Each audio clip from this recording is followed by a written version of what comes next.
Shalom, shalom, que el Eterno bendiga sus vidas. Pues vamos a continuar con nuestro estudio de semana. Ahora nos encontramos en la parashá número 14, la parashá Vaerá, que significa y apareció. Este estudio lo encontramos en el libro de Shemot o Éxodo, a partir del capítulo 6, verso 2, al capítulo 9, verso 35. Nuestra Haftará, el estudio de los profetas, lo encontramos en el libro de Ezequiel, capítulo 28, verso 25, al capítulo 29, verso 21. En el Brit Hadashah, Nuevo Testamento, lo encontramos en Romanos 9, 14 al 33. En este estudio podemos encontrar que Hashem le da la seguridad a Moshe de que la redención está muy cerca. Vemos las 4 expresiones de redención: los sacaré, los rescataré, los redimiré y los tomaré. Hashem le imparte órdenes a Moshe y Aarón. Las objeciones de Moshe para evitar ser el libertador, el comienzo de la redención, el corazón endurecido del faraón y el libre albedrío, las 7 primeras plagas, entre más temas con gran sabiduría a la luz de la Torá. Nuestro estudio comienza narrando lo siguiente. Y habló Elohim a Moshe y le dijo: yo soy Hashem. Me aparecí ante Abraham, ante Isaac, ante Jacob, como el Shaddai. Pero con mi nombre no me di a conocer ante ellos. También establecí mi pacto con ellos para darles la tierra de Canaán, la tierra de su residencia, en la que habitaron. También yo he oído el lamento de los hijos de Israel, a los que Egipto esclaviza, y he recordado mi pacto. Baruch Hashem. Cuando la Torá nos cita yo soy Hashem, se nos enseña que este término nos hace saber que Elohim es fiel en cumplir sus palabras, en cumplir su promesa. Lo que Él promete lo tiene que cumplir, lo cual implica también castigar el pecado y dar recompensa por evitar el pecado. Esta sería la razón por la cual la esclavitud fue más severa después de la llegada de Moshe a Egipto. Y no podía el Eterno castigar a los egipcios aún, ya que Hashem es tolerante, o sea, es misericordioso aún con los malvados. Es por eso que el Eterno le ordena a Moshe que se dirija al pueblo y le diga que él le diera a conocer su nombre como Hashem, que es misericordia, que denota su poder y compasión, a la vez demostrando las 4 expresiones de redención que nos menciona en los pasuk, los versos 6 y 7 de nuestro estudio. La expresión que fueron el fundamento para el requisito rabínico de beber las 4 copas en el Seder de Pesaj y recordar la redención del pueblo hebreo. La número 1 es la copa de la santificación. La número 2, la copa de la salvación. La número 3, la copa de la redención. Y la 4ª copa es la copa de la restauración. Pero para abordar el tema del libre albedrío, donde vamos a centrar nuestro estudio, vayamos al capítulo 7, en el pasuk 3 de esta porción, donde nos cita lo siguiente: mas yo endureceré el corazón del faraón y multiplicaré mis señales y mis maravillas en la tierra de Egipto. Los comentaristas nos hacen mención de lo siguiente: ¿cómo es que el faraón fue castigado tan severamente por no dejar en libertad o dejar libre al pueblo hebreo, siendo que fue el mismo Eterno quien endureció su corazón, evitando de esta manera que no dejara en libertad a los israelitas? Ahora, Filipenses 2:13 nos dice: porque Hashem es el que en nosotros produce así el querer como el hacer, por su buena voluntad. Hashem obra en nosotros para que elijamos el bien. Ahora, Juan 6:44 nos dice: ninguno puede venir a mí si el Padre que me envió no lo trae. Estos 2 textos nos muestran un equilibrio, ¿sí? Un equilibrio donde el Eterno ofrece la libertad de elegir tanto el bien como el mal, tanto lo bueno como lo malo. Y a esto lo llamamos el libre albedrío. ¿Ok? Bueno, continuamos. Pero el profeta Yehezquiel, el profeta Ezequiel, en el capítulo 18, nos da un gran ejemplo de la misericordia de Hashem. donde nos dice lo siguiente: ¿acaso deseo la muerte del malvado? Dice Adonai el Eterno. ¿Acaso no deseo que vuelva de sus malos caminos y viva? Si volviera el justo de su rectitud e hiciera iniquidad, y como todas las abominaciones que haya hecho el malvado hiciere, ¿acaso vivirá? Toda su rectitud que haya hecho no será recordada a causa de su traición que haya cometido, y el pecado que haya transgredido, por ellos morirá. Entonces, ustedes me dirán, no es correcto. El camino de Adonai, claro que el camino de Adonai es correcto. Oigan ahora, casa de Israel, ¿acaso mi camino no es correcto? ¿Acaso no es que sus caminos son incorrectos? Cuando volvieren el justo de su rectitud y hiciere iniquidad, morirá por ello. Por la iniquidad que hiciere, morirá. Y cuando volviere el malvado de sus malos caminos, de sus maldad que cometió, e hiciere justicia y rectitud, él a su alma salvará, y observará y retornará de todos sus delitos que cometió. Habrá de vivir y no morir. Esto es tremendo, pero más adelante nos dice: por eso a cada uno según sus caminos juzgaré a ustedes. Y termina diciendo: porque no deseo la muerte de quien muere por su pecado, dice Adonai el Eterno, sino que retorne y viva. Lo que el Eterno quiere es que realmente hagamos teshuva, que retornemos de nuestros malos caminos, nuestros malos patrones de conducta, y regresemos, nos arrepintamos con un corazón sincero para agradar al Eterno. Ahora, la Gemara en el tratado de Baba Kama 38b aborda un concepto teológico fundamental que nos da a entender la justicia divina y la recompensa por parte de Hashem. En este folio, la Gemara discute cómo Hashem trata incluso a aquellos que no están formalmente bajo el pacto de Israel o que han actuado de manera cuestionable.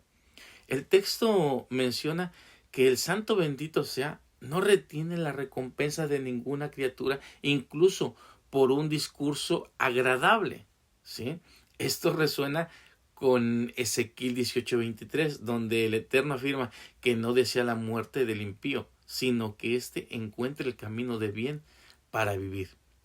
Mencionando el tema de la búsqueda, ¿sí?, de unos brotes buenos, peridotov, dando el ejemplo, la Gemara, que el Eterno perdona o posterga el juicio sobre las naciones de Moab y Amón, porque de ellas saldrían dos figuras virtuosas, como es Ruth la Moabita y Naamá la Amonita. Este razonamiento talmúdico ejemplifica el principio de Ezequiel 18:32, porque no quiero la muerte del que muere. Hashem busca cualquier motivo o potencial de un buen fruto para otorgar vida en lugar de destrucción. Mientras Ezequiel 18 enfatiza que el alma que pecare, esa morirá por su responsabilidad individual, la Gemara en este pasaje explora cómo el mérito de individuos específicos pueden influir en el trato del Eterno hacia grupos enteros, manteniendo siempre el principio de que Hashem es justo en sus juicios. Siempre es justo en sus juicios. Mediante la Gemara podemos ver que el profeta Ezequiel nos muestra que la misericordia de Hashem es tan amplia que busca activamente virtud o actos de bondad, incluso en lugares inesperados, reforzando que su voluntad es siempre la vida y la recompensa por las acciones correctas. Ahora, Lucas 3:8 nos dice: haced pues frutos dignos de arrepentimiento. Este concepto enfatiza realmente que el arrepentimiento no es solo un sentimiento interno, sino una acción visible. Es una transformación que a diario tenemos que poner en práctica. Significa mostrar con la forma de vivir que se ha abandonado el camino del pecado y de nuestras malas acciones. No basta con decir me arrepentí o me arrepiento. Las acciones que son los frutos deben coincidir con esas declaraciones. Lo que decimos lo tenemos que hacer. Tenemos que estar en acción constantemente. En el pasaje de Lucas, cuando la gente le pregunta ¿qué debemos hacer así para arrepentirnos?, que le dicen a Yohanan, el inmersor, nos da un ejemplo, como compartir con el necesitado sus bienes, no extorsionar, le dice a los soldados, y ser honestos en sus trabajos, Pero Yohanan el inmersor advierte que el hacha está puesta a la raíz del árbol, indicando que aquel que no produce estos frutos buenos será cortado. En resumen, podemos ver que mientras Ezequiel nos establece las bases de que Hashem desea la vida y el cambio del impío, Mateo 3.8 hace el llamado a que ese cambio se manifieste en resultados reales, positivos y tangibles en la vida diaria. Tenemos que dar a conocer esos resultados. Tenemos que ser luz para los demás. Cuando la Torá nos menciona, yo endureceré el corazón del faraón, se nos enseña que esta decisión de Hashem fue a causa de que el faraón pecó por propia voluntad y le causó un terrible daño al pueblo de Israel que habitaba en suelo egipcio. Por estas acciones se le decretó por parte del cielo que se le negara la posibilidad de arrepentirse para ser castigado por su pecado. Pero aparece la pregunta, ¿para qué el Eterno envía a Moshe ante el faraón para que le pidiera liberar al pueblo de Israel si el faraón estaba predestinado a no obedecer? Tenía un corazón duro. Ahora, se nos enseña que fue para que todas las personas de la tierra se dieran cuenta que cuando el santo bendito sea le niega el arrepentimiento a una persona que pecó, ésta no podrá arrepentirse, sino que morirá a causa del pecado cometido por propia voluntad, por conocimiento de causa. Según el Midrash nos dice, aquellos que se burlan del Eterno se les pagará con la misma moneda, ya que Hashem advierte 1, 2, 3 y muchas veces, pero la persona sigue con sus malos patrones y no se arrepiente de corazón. En ese momento Hashem le cierra las puertas del arrepentimiento con la finalidad de castigarlo por el pecado voluntario. Al endurecer el corazón del faraón, el Eterno solamente estaba permitiendo que él soportara el dolor de todas las plagas.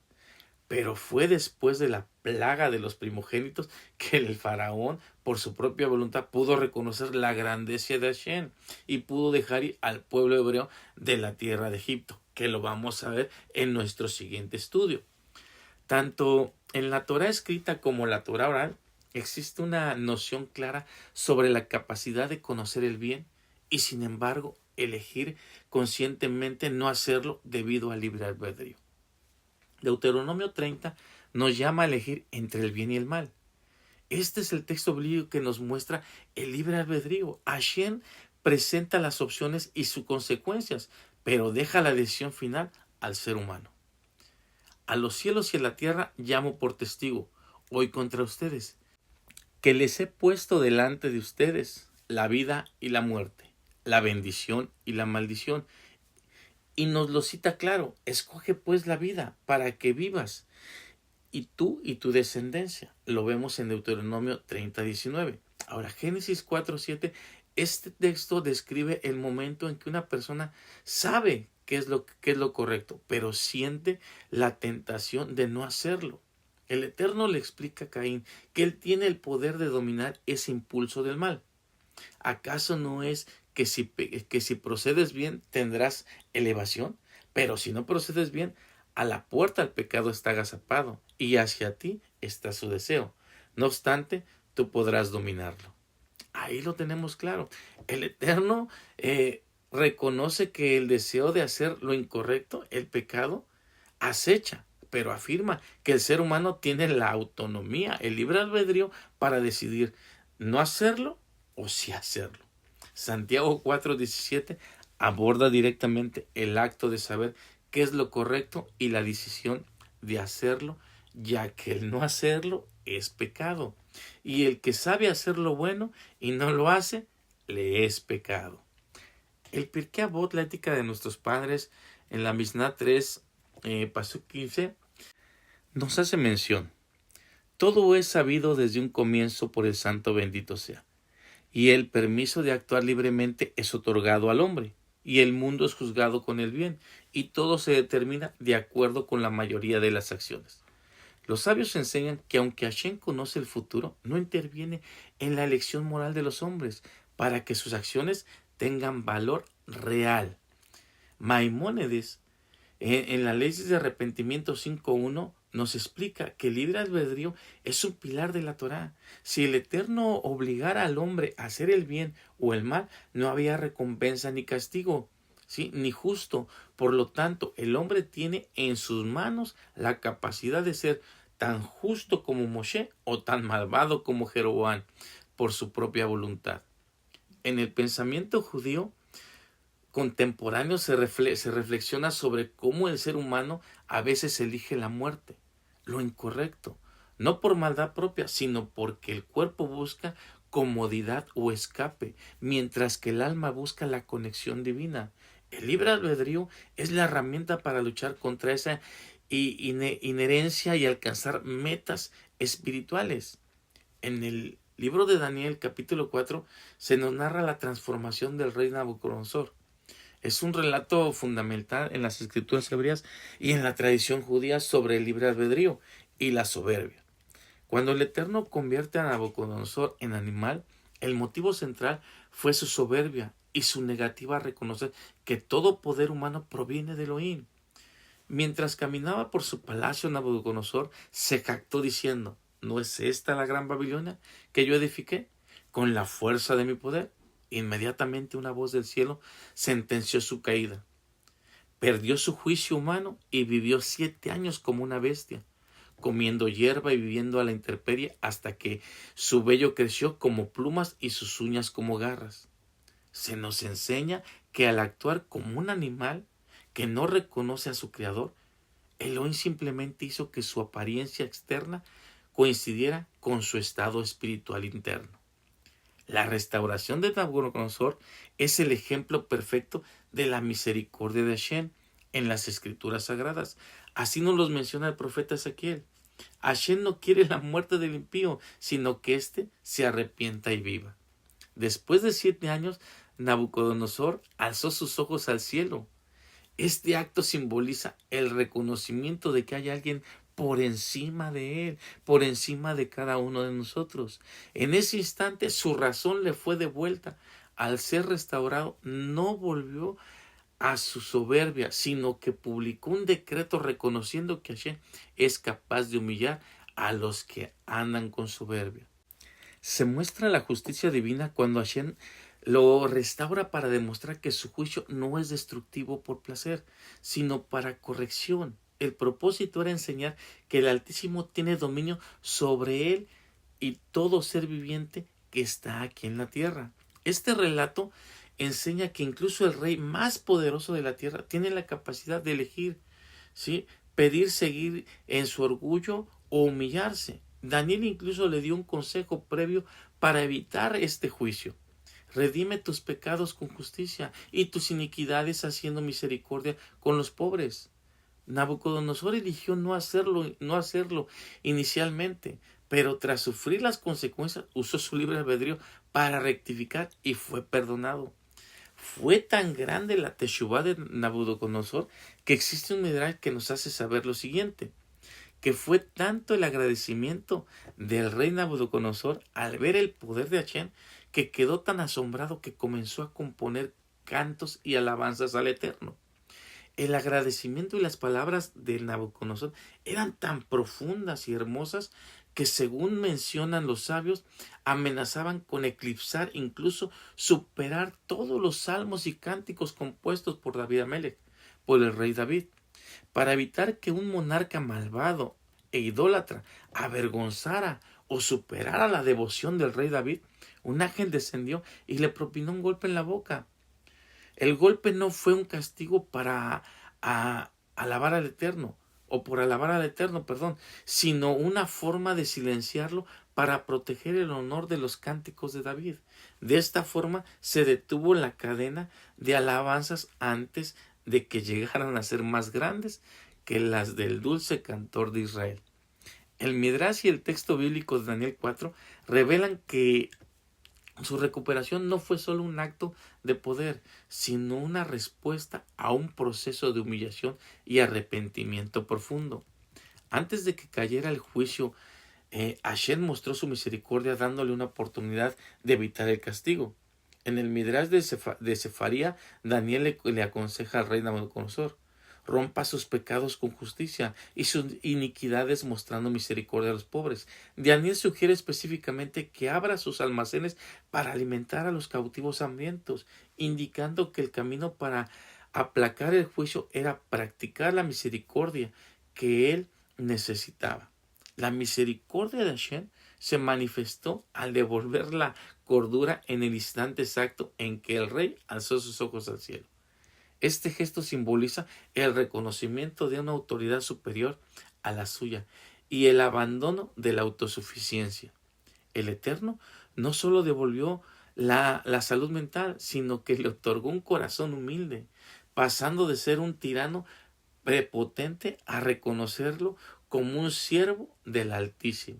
Un aspecto único de esta misericordia es que Hashem permitió que Nabucodonosor fuera mencionado en las Escrituras, específicamente en Daniel 4. El Eterno le dio la oportunidad de usar su pasado de soberbia para enseñar a todas las naciones y lenguas que Él es capaz de humillar a los que caminan con orgullo y restaurar a los que se arrepienten. Durante las plagas que azotaron a Egipto, la Torá nos hace saber que aún después de ver la destrucción que éstas traían, al terminar de cada plaga venía un pequeño alivio para Egipto, pero aún así el faraón seguía empecinándose en su corazón. Aquí vemos que la dureza del corazón trae consigo la terquedad. Cuando alguien es terco ante las verdades divinas, ocurre un fenómeno espiritual llamado Timtun Halef, corazón saturado. Las personas dejan de recibir inspiración o consuelo de la oración o el estudio de la Torá. La terquedad crea una barrera de hierro que impide que las palabras de sabiduría penetren en el alma. La persona escucha, pero ya no comprende. Ve milagros como el faraón los veía, pero los atribuye a las casualidades o a la lógica humana. En las cosas del Eterno, si las personas no se doblan por amor o teshuvá, eventualmente se quiebran por el rigor. La disciplina divina se vuelve más severa, no por crueldad, sino como último recurso para despertar al alma. Si la persona sigue terca, Elohim permite que experimente las consecuencias totales de sus decisiones sin protección divina. Los sabios nos mencionan que existen momentos de gracia donde el arrepentimiento es fácil, pero las personas tercas dejan pasar esos momentos tan valiosos. La terquedad es una raíz de una forma de idolatría del yo. Las personas tercas se ponen a sí mismas por encima de la voluntad del Eterno y como consecuencia nos lleva a una soledad profunda. Ni los consejos de los sabios ni las señales divinas logran conectar con él. El individuo termina caminando solo porque ha rechazado la guía de Adonai. El Pirkei Avot sugiere que debemos ser ligeros como el águila para cumplir la voluntad divina y no duros como la piedra. A la persona terca en las cosas de Elohim le sucede que su propio ego se convierte en su prisión. Solo el quebrantamiento de ese orgullo, la humildad, puede abrir de nuevo el flujo de la bendición. Podemos ver que así como el Eterno endurece un corazón, también Él puede dar sensibilidad para poder ser transformado. Como nos lo cita el profeta Ezequiel en el capítulo 36-26, os daré corazón nuevo y pondré espíritu nuevo dentro de ustedes. Y quitaré de vuestra carne el corazón de piedra y os daré un corazón de carne. Una gran promesa de transformación para cada uno de nosotros en nuestra vida espiritual. Este texto nos enseña que el cambio no es algo que el hombre logre solo por la fuerza, pues la piedra no puede volverse carne por sí misma. Es dura y no muy fácil de trabajar. Se necesita una intervención divina. La carne aquí representa un corazón que puede sentir, que es sensible a la voz de Hashem y que puede ser moldeado. Pero vayamos a Zacarías 7:12 para entender lo que un corazón tan duro puede hacer. Y pusieron su corazón como diamante, para no oír la ley ni las palabras de Adonai de los ejércitos, enviaba por su espíritu.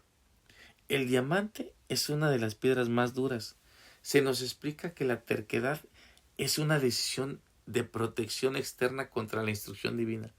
La persona terca cree que se está protegiendo, pero en realidad se está aislando de la vida. Por eso el profeta Jeremías nos menciona: como el Eterno es que abalanza el corazón, no es mi palabra como fuego, dice el Eterno, y como martillo que quebranta la piedra. Jeremías 23:29. Aquí vemos que para quitar el corazón de piedra, a veces debe usar el Eterno un martillo para quebrar esa piedra. Y de ahí vienen las pruebas, las dificultades, los problemas, las plagas y la disciplina severa como la que le ocurrió al faraón en Egipto. Y en ocasiones nos hará pasar por el fuego para romper esa estructura de orgullo. La actitud humana debe llevarnos a la transformación. Aunque Hashem hace el cambio, el hombre debe desear cambiar por sí mismo. El Salmo, el Tejilín 51:19 nos dice: sino los sacrificios al Eterno son un espíritu quebrantado. Por tanto, a un corazón quebrantado y oprimido, oh Elohim, no despreciarás. Aprendemos que cuando hay un espíritu quebrantado, Hashem no pone límites, sino que abraza la restauración. Por eso Hebreos 3:15 nos dice: en tanto se dice hoy, cuando escuche su voz, no endurezca su corazón, como en la rebelión. Cuando tenemos un corazón de carne, es señal de obediencia, de una obediencia inmediata. Un corazón de carne no discute, no contiende contra el Eterno, como lo hizo el faraón de Egipto. Un corazón de carne responde: heme aquí, Hashem. Al final de nuestro estudio, en el capítulo 9, en el pasuk 35, podemos ver que cita lo siguiente: y se endureció el corazón del faraón, y no envió a los hijos de Israel, tal como había hablado Hashem a través de Moshe. Aún después de 7 plagas y una plaga tan destructiva como fue la de granizo, no cambió en nada la actitud del faraón. ¿Cómo sucederá al final de los tiempos? Vayamos al libro de Apocalipsis. En el capítulo 16, verso 21, nos dice lo siguiente: y cayó del cielo sobre los hombres un enorme granizo como del peso de un talento. Y los hombres blasfemaron contra el Eterno por la plaga de granizo, porque su plaga fue sobremanera grande. Esta plaga es un eco directo de la 7ª plaga de Egipto, narrada en nuestro estudio. El granizo hizo que el faraón admitiera momentáneamente: he pecado, esta vez Hashem es justo, como nos lo cita en el texto de capítulo 9, paso 27, aunque luego se arrepiente y vuelve a hacer lo incorrecto. Sin embargo, en Apocalipsis la terquedad ha evolucionado. Los hombres ya ni siquiera intentan pedir perdón directamente, ¿sí?, al Eterno, sino blasfeman contra él. Un talento equivale aproximadamente a unos 34 o 40 kilogramos. Imaginen el tamaño del granizo.